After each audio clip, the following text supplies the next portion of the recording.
Welcome to the Future Christian Podcast, your source for insights and ideas on how to lead your church into the 21st century. At the Future Christian Podcast, we talk to pastors, authors, and other faith leaders for helpful advice and practical wisdom to help you and your community of faith walk boldly into the future. Now, here's your host, Loren Richmond Jr. Welcome to the Future Christian Podcast. Today we're welcoming Mark Feldmeir to the show. Mark is the author of 5 books, including his latest work, Life After God, Finding Faith When You Can't Believe Anymore.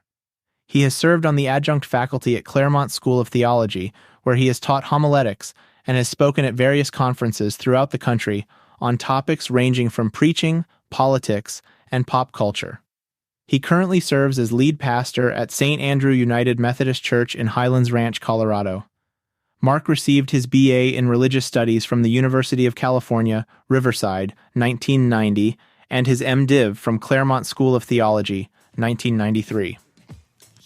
Mark enjoys cycling, skiing, fly fishing, and camping in his 2002 VW Eurovan. Let's welcome Mark to the show.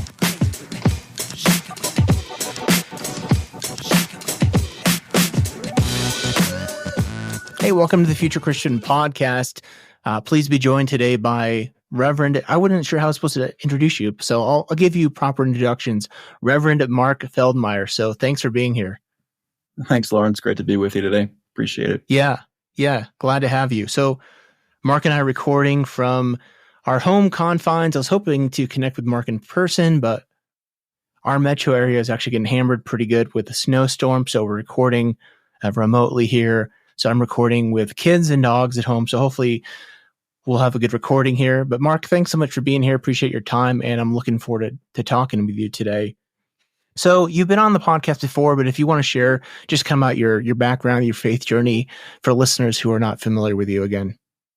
Yeah, thanks, Loren. I was raised Catholic, actually, and was Catholic up until about the age of 14, 15. And my family at the time decided to migrate into the Protestant religion. So we did a long journey of church shopping and landed in the Methodist Church eventually, where I found a real home in the Methodist youth group at that church that I was a part of for many years. And at the time found my call to ministry late in my teen years. And from there went to undergrad school and studied religious studies at UC Riverside, and then on to Claremont, where I got my MDiv.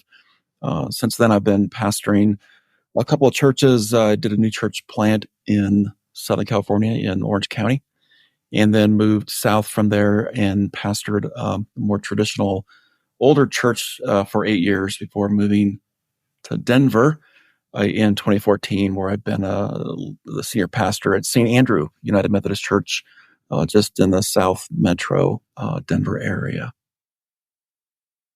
So you've obviously been through quite a bit here, leading a very large church, leading a church through COVID.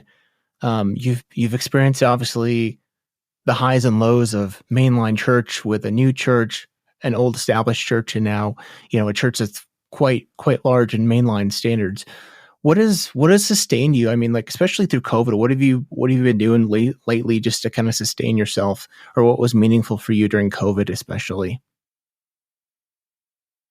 In many ways, what sustained me through COVID, in particular during the shutdown and then the reopening, was a commitment to innovation across the board. So by that I mean not just technologically speaking, which I think so many churches pivoted quickly to online platforms and online education and preaching and worship. That was a big part of what we did, but also thinking through COVID about innovation as it related to more theological orientation, and knowing that going through COVID at the time and the shutdown, hearing stories about people who just universally were leaving the church and never coming back, and in some ways, I think speaking into the questions around what it is we believe and whether what we believe is actually believable as Christians. Mm-hmm.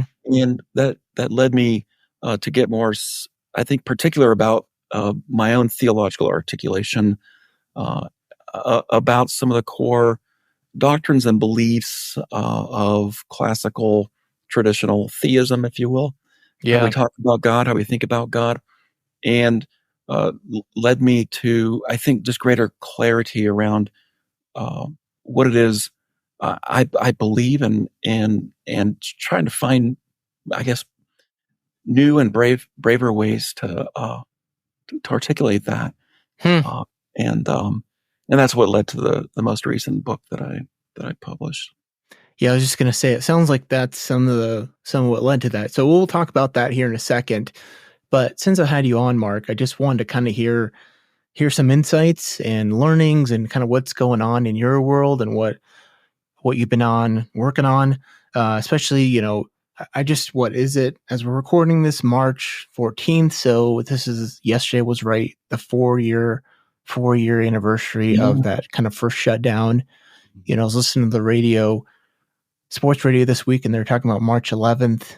If you remember, that was the day the NBA shut down 4 years ago. And just kind of just thinking back, right, about those crazy memories, those wild times, and all those emotions and fears and thoughts that were going through my head, at least.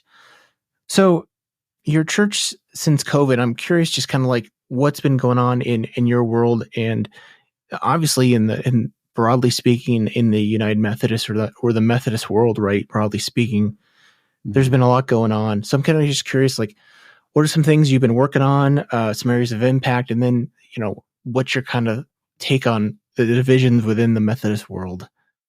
Yeah, it's a big question, and a good one.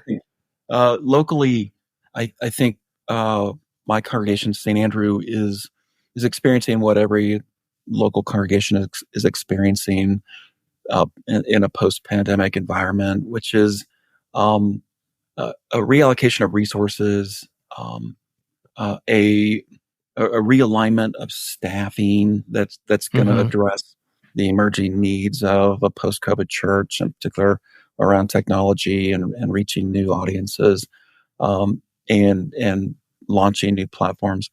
So there's been a lot of that. There's our experience at St. Andrew has been actually, I think, pretty inspiring, and in the sense that we've been able to grow through it and adapt to new ways of doing ministry. And I think we're seeing a great deal of a positive response to that. In the process, it was, as a congregation, it forced us to be a little bit more clear about our specific values as an open, what we in the Methodist Church call a reconciling congregation. St. Andrew is the largest reconciling congregation in the denomination, and we really wanted to be able to articulate that in ways that were certainly inclusive on that issue of sexual orientation, but also to position ourselves around issues of justice and what the issues that that we were all going through during COVID with respect to race and other things. So I think we were able to lean deeper into that, be more clear with our people and with our broader audience about that. So that's been helpful. We are currently experiencing about a 70% attendance, rate versus what we were pre-COVID for in person, but our online audience, if you will, our online community is about 3 times our in-person attendance right now. So we're in the roughly 2,500 people that join us each week online, which is really exciting. And they're finding us because of our values and how those values align with what people are looking for. So that's what's happening on the local end. I think what I'm observing is that people who are active locally in the church are deeply invested in service and outreach and justice ministries. That's what's really attracting them. And an example is of one of our local schools in our area shut down last year as an elementary school, East Elementary. And it's sort of a marginalized community. We went in and partnered with the school district to rent out a significant amount of space at that church or at that school.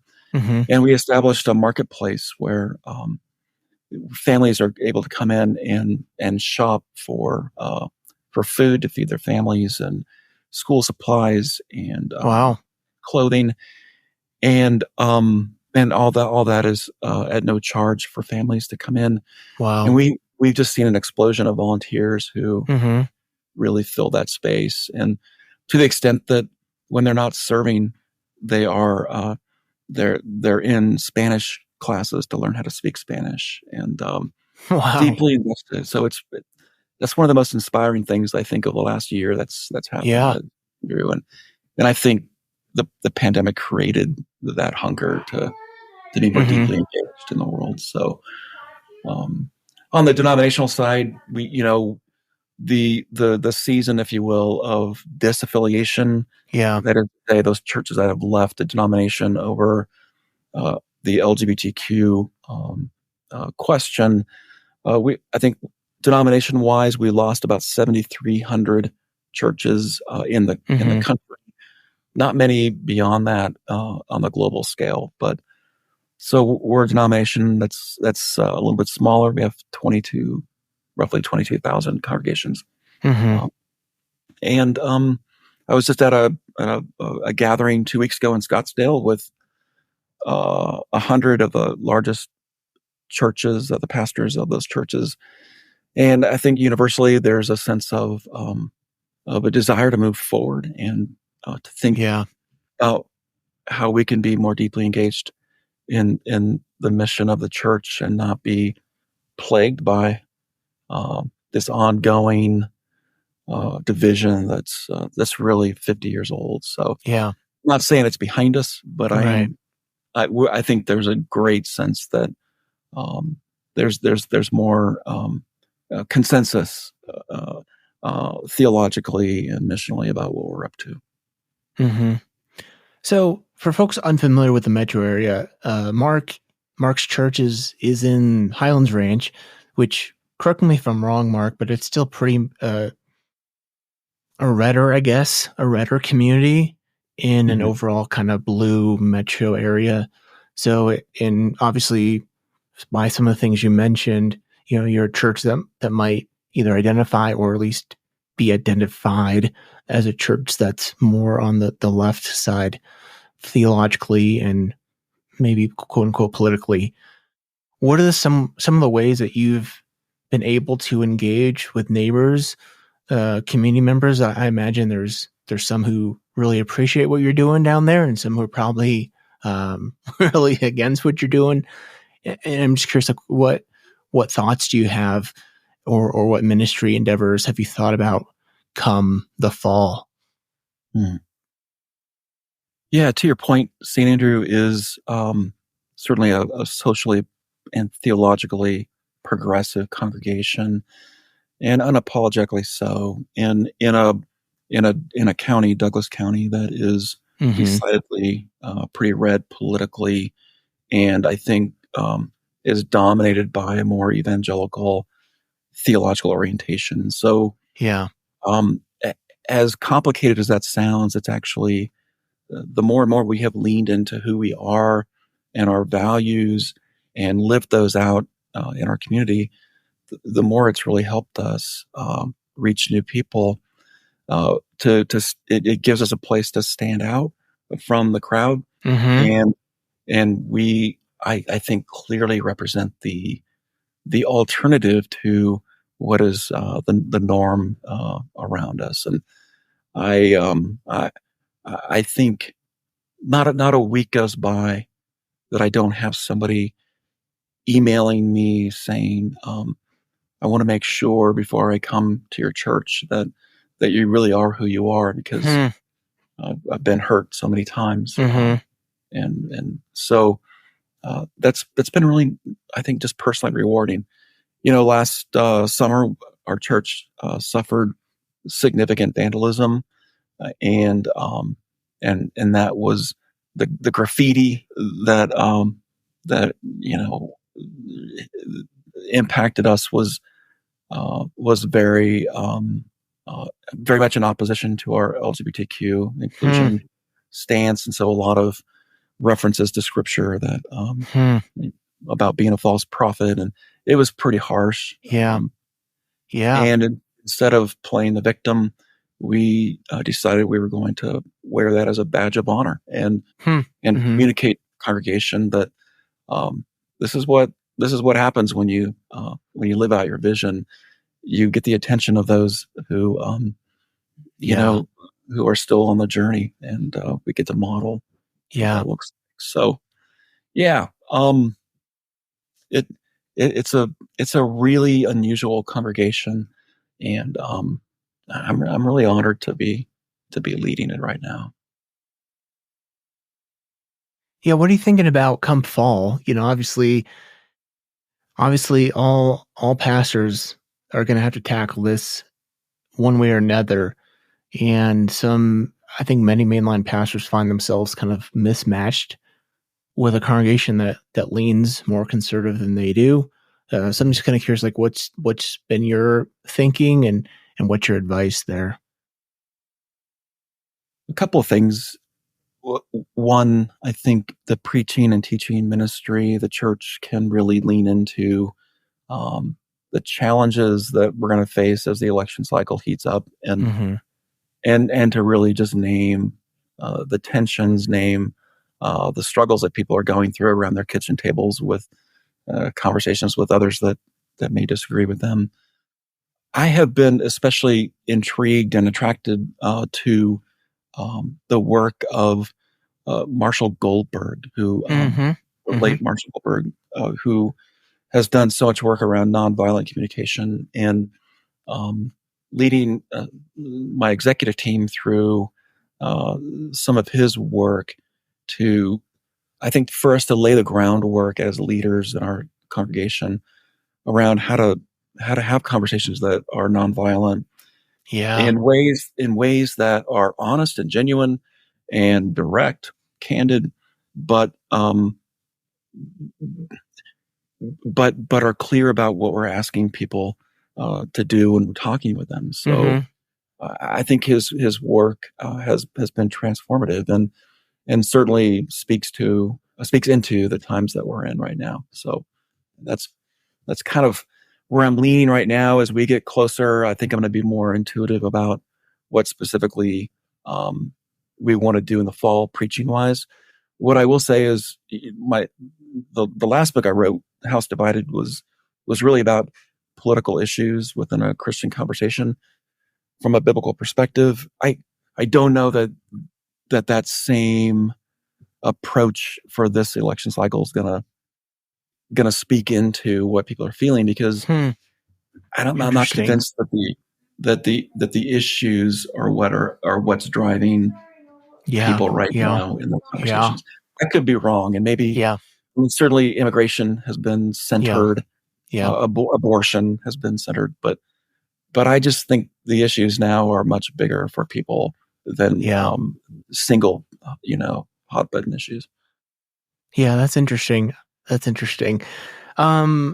You can talk about AI here if you want to, but I'm just kind of curious, beyond AI, like what trends, dynamics, what's on your radar? And again, if you want to just talk about AI, we can talk about AI, but what's in ministry that you're thinking about here for the next year, next 5 years?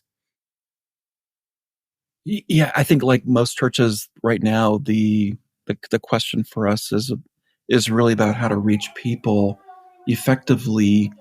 The trend for us is that we seem to be growing more quickly and more broadly beyond our region and even around the country, reaching people.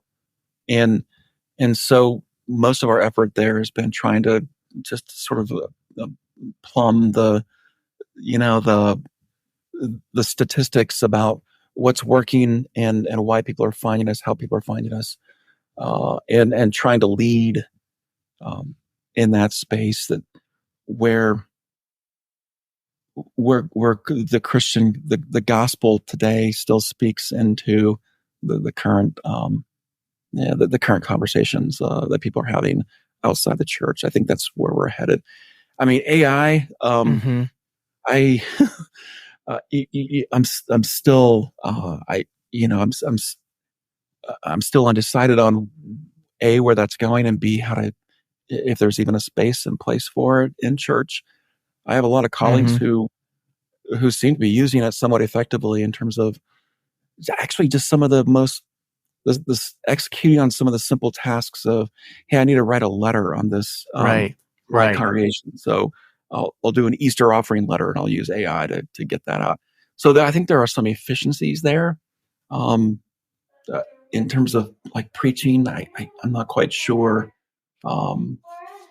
it offers me much because I still think it's going to produce more of what we already are hearing in a world that is sort of pushing on the edges theologically about what Christian expression, what Christian theology looks like, and so I don't know. I'm again, I have colleagues that have used it and seem to be pretty satisfied with it in many ways, but I'm skeptical still. Yeah.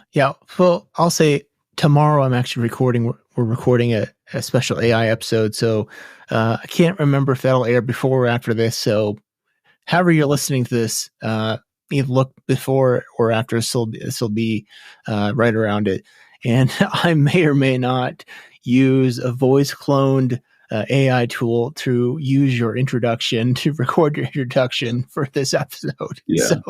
I am exploring it a little bit. Anything else you want to say before we move on to talking about your book? Anything else you want to give to pastors listening?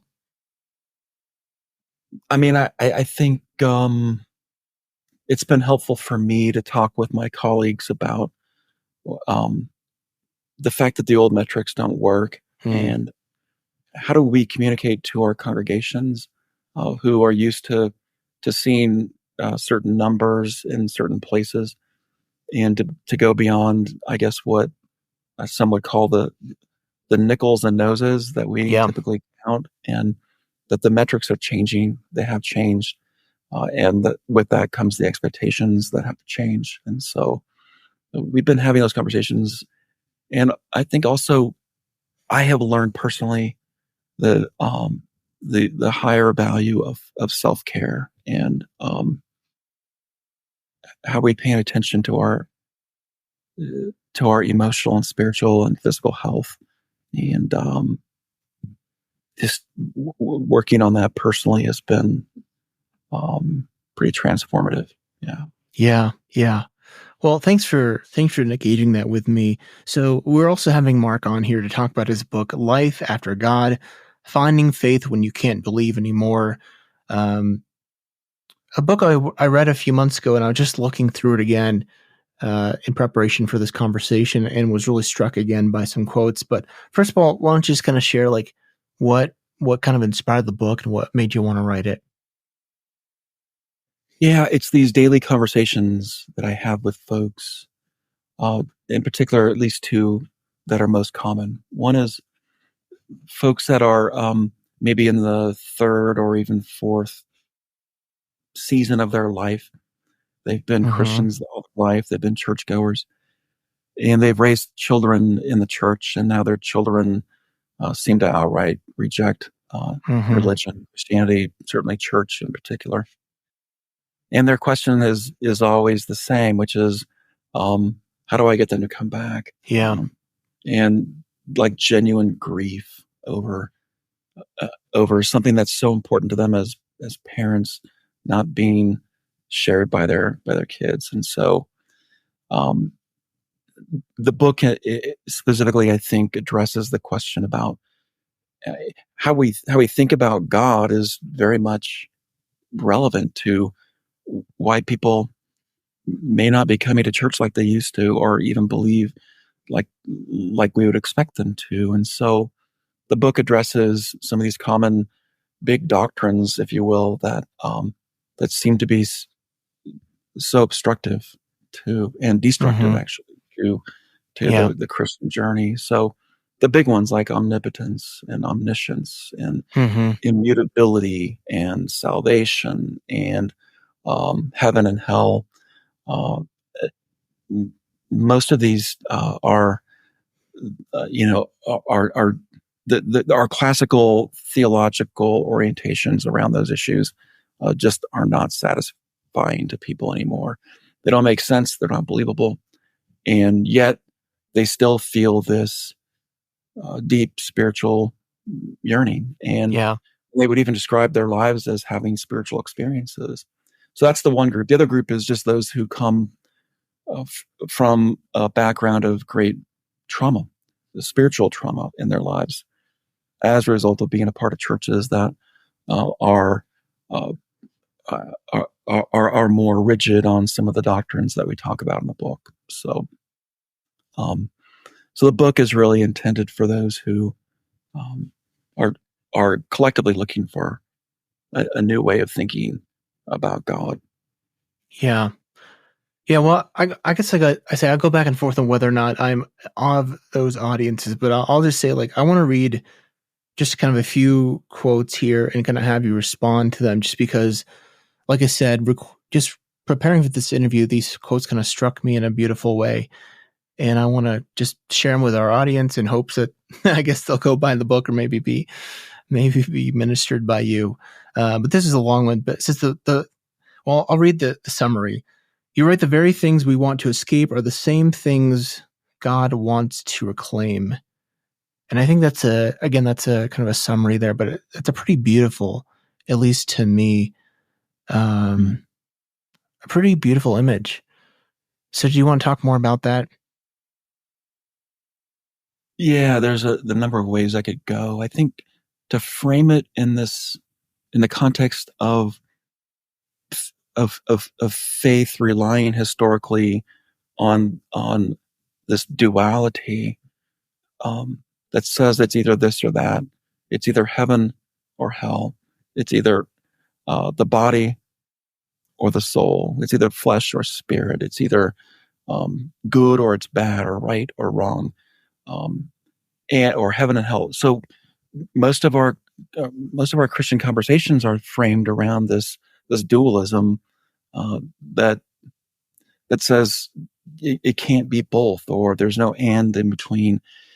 And that specifically relates to how we think about the world. And in that particular chapter, that quote, I think, is referencing this idea that there's a large group of Christians who think that that at some point we're going to leave this earth and be rescued from it and be raptured, if you will, into another world, and we can just leave this world behind. And so with that theology comes a sense that the things really don't matter. Matter doesn't matter, and flesh doesn't matter, and the body doesn't, the earth doesn't matter, because at the end of the day, God's going to rescue us from this and redeem us. But in that chapter, I speak specifically about the vision that we find in the book of Ephesians about a new way of thinking about redemption and redemption of the world, which is not one of leaving this world behind, but God gathering all things in this world together in shalom. And so for me, the word shalom is a word that is sort of threaded throughout the book. Shalom, we often think it signifies like the absence of war or conflict. Mm-hmm. We think of it as maybe as peace, but the Hebrew understanding of shalom is far more radical, and it suggests that the coming together of opposites. And so these things that we think are irreconcilable, the vision that we find in the Bible around shalom is that God wants to bring them together in unity. So if you look at, for example, the prophet Isaiah, who speaks of the peaceable kingdom, and that vision in the book of Isaiah of the child playing over the hole of the asp and the lion laying down with the lamb, and all these images of in our minds would be completely irreconcilable. This would never happen. But this is the vision of the kingdom of Shalom, or the peaceful kingdom. So what does that look like in the real world? It looks like the earth matters just as much as heaven matters, and body and spirit and flesh and soul. And how do we bring these together in a more unitive vision? Yeah. I want to read the whole quote, but I don't think I can get it out. So check out the book, page 180. I think that's found on. Another quote here again that really, really resonated with me. You write that meaning, purpose, beauty, mystery, novelty, these are often the lamentable casualties of life in the modern world. And I'll frame it this way. I've been really reading quite a lot of Andrew Root. I'm not sure if you're familiar with him. But he writes that one of the casualties, similarly, of our modern context is that, we live in a context, especially societally, where it's like we're encouraged to have deep experiences, but then like our modern society says that there's nothing to those, there's nothing more than those experiences. So that we are living in this modern world where these things we don't know what to do with. So share more about that quote, if you would. Well, what the modern world wants to do ever since Enlightenment is to reduce everything to matter, and from matter into atoms, and the message is that everything is mechanistic and everything is in that way deterministic. One thing impacts the other, and it's inevitable. And so we flatten a multidimensional world into a one dimension that is mostly about atoms and matter. And the message is that there's nothing beyond what we see and what we touch and what we can feel and taste and hear. When we know more modern physics, quantum physics suggests that there are dimensions of time and space that are well beyond our capacity to understand or comprehend. So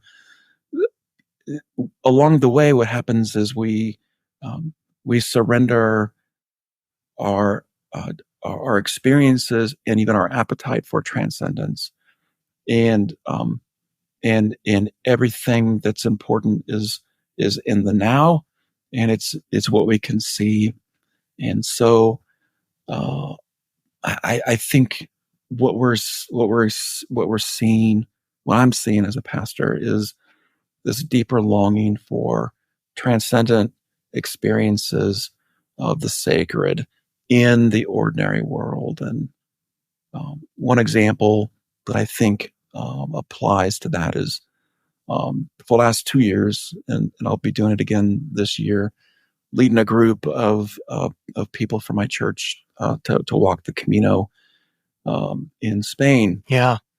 And the first time I did this, I took a dozen young adults from my church, and we walked a portion of the Camino. And this idea that that adventure and novelty and beauty and transcendence can happen on a simple pilgrimage through Spain, and to walk into cathedrals that are 500, 700, 800 old, and to get a sense of that beauty and wonder that transcends our own understandings of space and time. It was a transformative experience, and I think we need to be doing more of that in the church. I love it. I love it. Last quote here, and this is one that I think, me personally, I despise the most, and also speaks to me. I despise the most, but also speaks to me the most. You're right. Even what seems like wrong turns can always lead to the right place. And to me, I think that's just like the beauty of, I don't know, where do we want to use the gospel, the love of Jesus? Let's talk more about that. Well, I think it speaks to the conversation we just had about the reductivism and determinism of the modern world, which we apply to God, and we assume that there is only one right way and one wrong way. Yeah. And that if we do X, then inevitably Y will happen, right? And so it reduces the spiritual journey to a right path or a wrong path versus when you read Scripture, how many times over and over again do you see expressions and experiences of people who make one bad or maybe one wrong turn, but still end up in the same place? And that's what the gospel is about. And I think we know this intuitively, whether we are Christians or not. There is always another opportunity, moment by moment, to choose differently. And in each moment, there are new possibilities, some of which are good and some of which are bad, and most of which are somewhere on the spectrum of best for us and not so good for us. And every step of the way, we get to choose which next possibility will make real in our lives, and then that opens up new possibilities from there. So, this is at the heart of sort of a process theology, open and relational perspective. There's never ever one move that we can make that will separate us from the love of God. How's that? Nothing in life or in death. Yeah. I think that's the most, to me, that right there is the most compelling aspect, I think, of process theology, at least for me. As much as I can go back and forth on, those bigger topics, right? It's this, the beautiful idea that like, there's no like wrong turn and you're out of it. So, grateful for your work. I'm thinking, I don't know if you're familiar, Heather Thompson Day has written, she had a book, she talked about that. I'm thankful for that aspect and appreciate you sharing it in the book.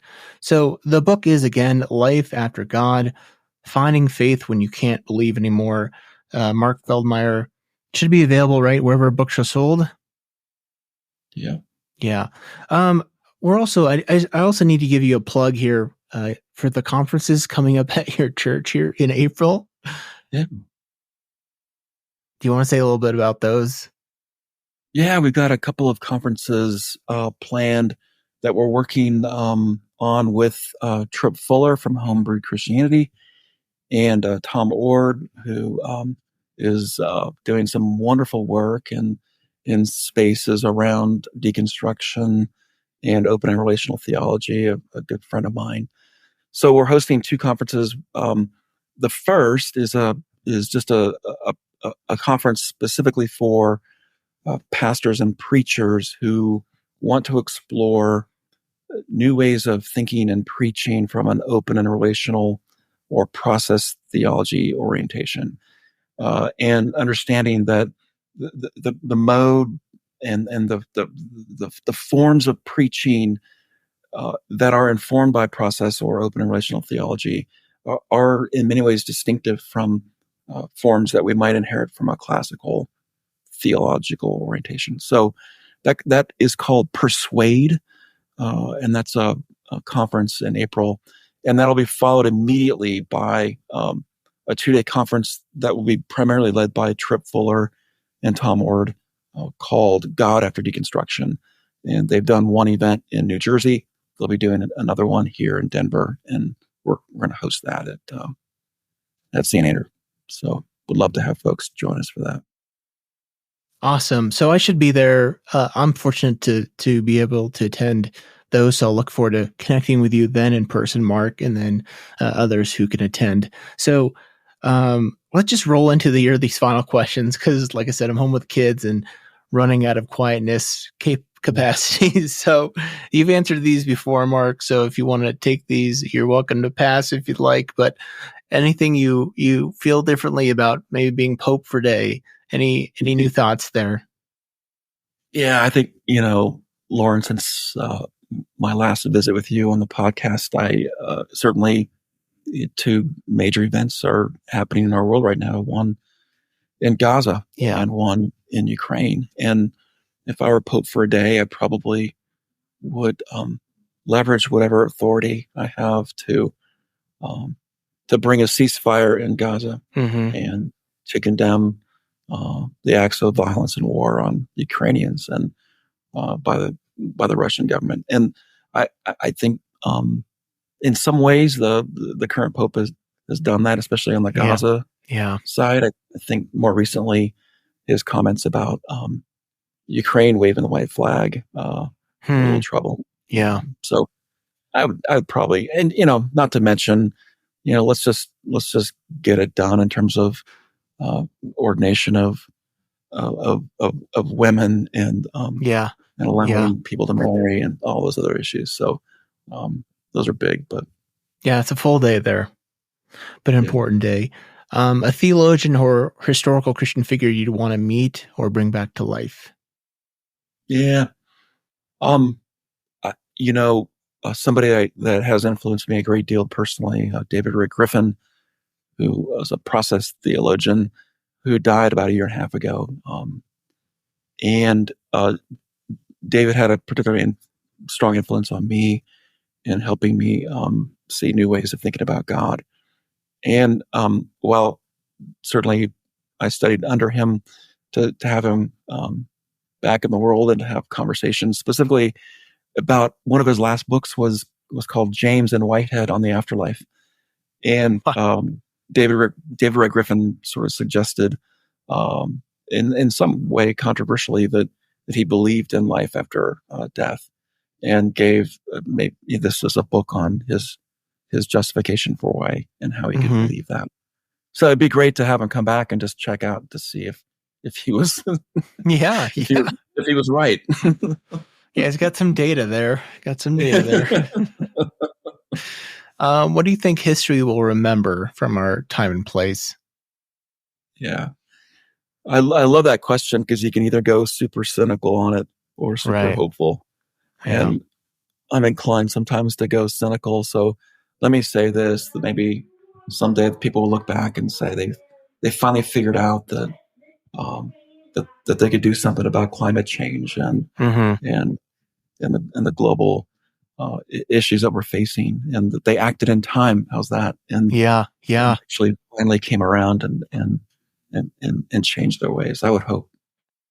Yeah. Any more hopes then for the future of Christianity? Well, I think to be I think to be mindful of the fact that there's going to be a great deal more deconstruction that has to take place. I'm hopeful about that, actually. And I'm hopeful that with the deconstruction comes reconstruction. That was part of the whole purpose of my book was to address why we need to deconstruct some of these doctrines and how we could reframe them in ways that are more meaningful and vulnerable. So that's my hope for the future of Christianity. Yeah, and if I can editorialize there, I think that's one thing that I appreciate about your work here is like you're not just taking a sledgehammer to things. You're looking to give people something to build off of again. And that, as someone who's clearly invested in this whole thing, that's what I think is most important. So I appreciate that. All right, any you want to share where folks can connect with you? Yeah, most direct way is my website, markfeldmeir.com. Certainly, I'm on social media as well, and people can also find me and see me kind of in action at gostandrew.com, which is the website for St. Andrew United Methodist Church. Lots of stuff there that people can poke around with. All right, well, stay safe and stay warm here as I'm looking out my window. Snow keeps coming down. Always leave folks with the word of peace, so may God's peace be with you. And with you, friend. It's good to be with you again, Loren. Appreciate you. Thank you. Thanks for joining us on the Future Christian Podcast. To learn more about Loren or the podcast, visit future-christian.com. One more thing before you go. Do us a favor and subscribe to the podcast. And if you're feeling especially generous, leave a review. It really helps us get the word out to more people about the podcast. The Future Christian Podcast is a production of Torn Curtain Arts and Resonate Media. Our episodes were mixed by Danny Burton, and the production support is provided by Romig Leavitt. Thanks, and go in peace.